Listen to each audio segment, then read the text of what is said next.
Okay, so Ms. Funes, as far as receiving, classifying, wait, let me go back to the email. Sorry. You said receiving, processing, and classifying materials. So let me go through the steps. So I received a shipment of books, and actually it's a good time because I just got these books. They're behind me. Actually, there was carts and carts full of books, boxes and boxes. So we received them as boxes. I go through a certain vendor called Permabound. Um, there's the label of the vendor, Permabound, because what Permabound does is they take a paperback book. So let's say, for example, they take a paperback book, and this publisher, what they do is they take the cover off, and then they do this thing where they make it nice and hard, and then they put the cover back on. So that's what they're called, permabound books.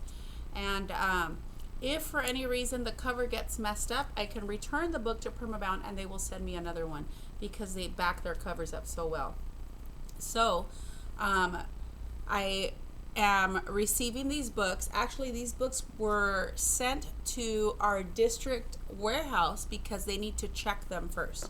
So they check the books first.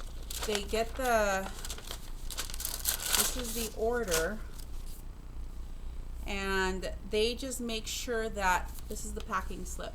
They make sure all the titles are in. I think that's what they say they do. But I don't see any check marks on here.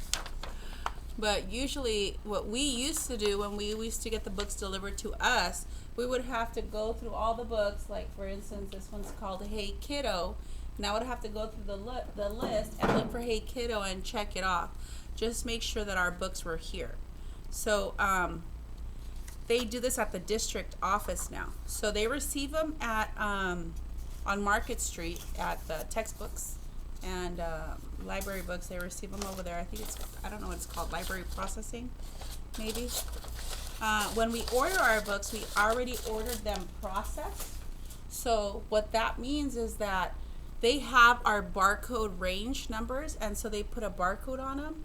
The problem with my books is that they put the barcode on the wrong spot. Usually I have them right here facing up and down, and I can't think of, vertical, not horizontal. So whatever, I'm not going to change it. And then so they put that on, and then they put another label. They put the spine label on it. Let me show you what that would look like.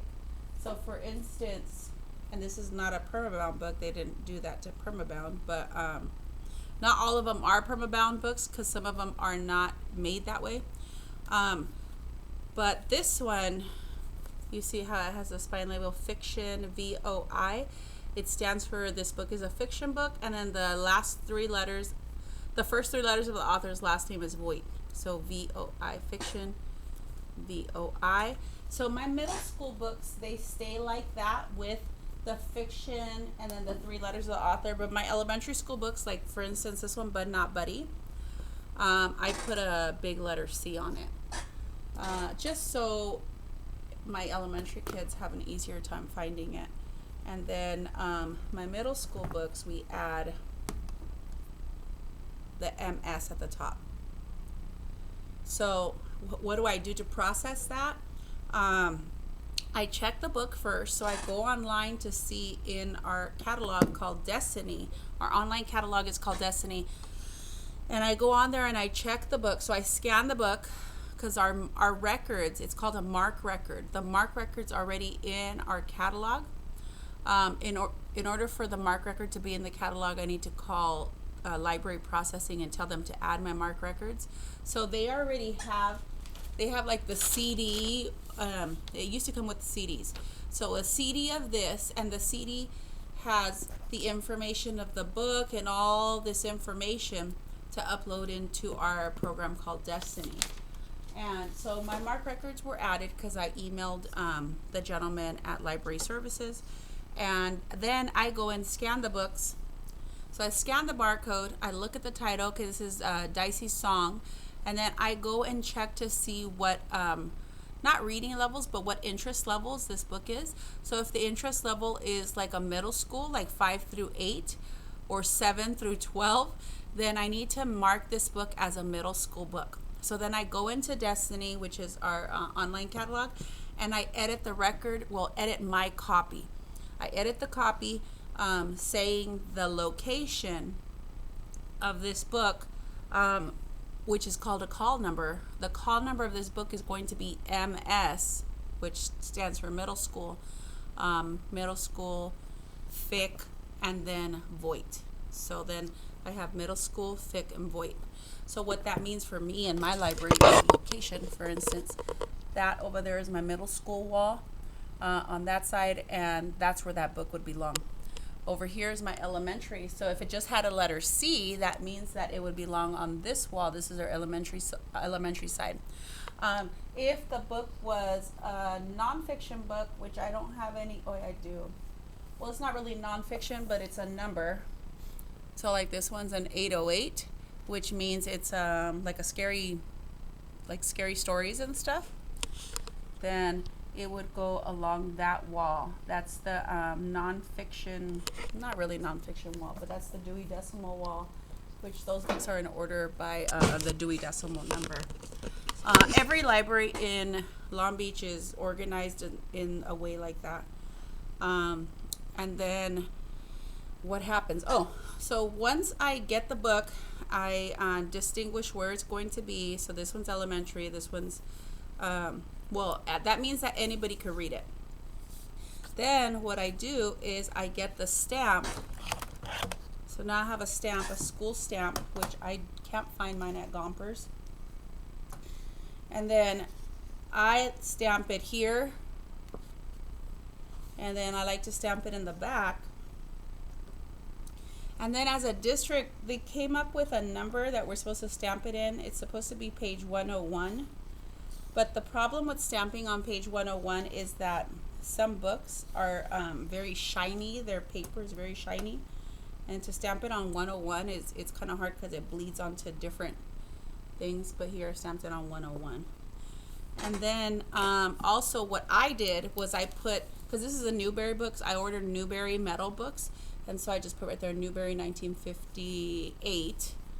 And I think that's done. This book is ready to go. So I can just put it on the shelf if I want, but I kind of want to make a Newbery display, like a place in here where these are all the Newbery Award books. See, they have the metal. And then I also ordered some labels here that I'm going to put, like, just for instance, like this one's the Caldecott Award medal. I'm going to put the label there, and then that way the kids know that this is a Newbery book. And I want to put them like in order. That would be nice. But anyways, that's what we do to process the books. So that's if we have the mark record. That's if the record's already in the computer and it has a barcode. If it doesn't have a barcode, then what we have to do is, like, let's say for instance this one, I ordered this one, it doesn't have a barcode, it doesn't have anything. Then what I have to do is I have to look for the book in Destiny, make sure that it's approved for our district, make sure that it's approved for my library. So it has to, my library is a K through 8, so it has to be approved for either elementary school or middle school.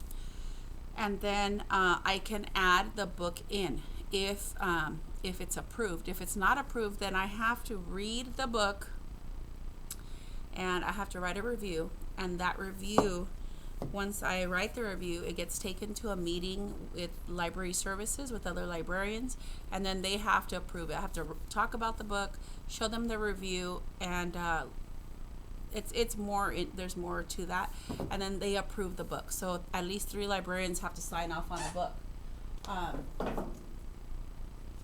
But I don't like to add books like that because it just, to me, it takes too long, and then I'm not a reader, so I wait for other people to read it for me first, and that's it. So that's what happens when you don't have the mark record in there, and when you don't have, it's not approved.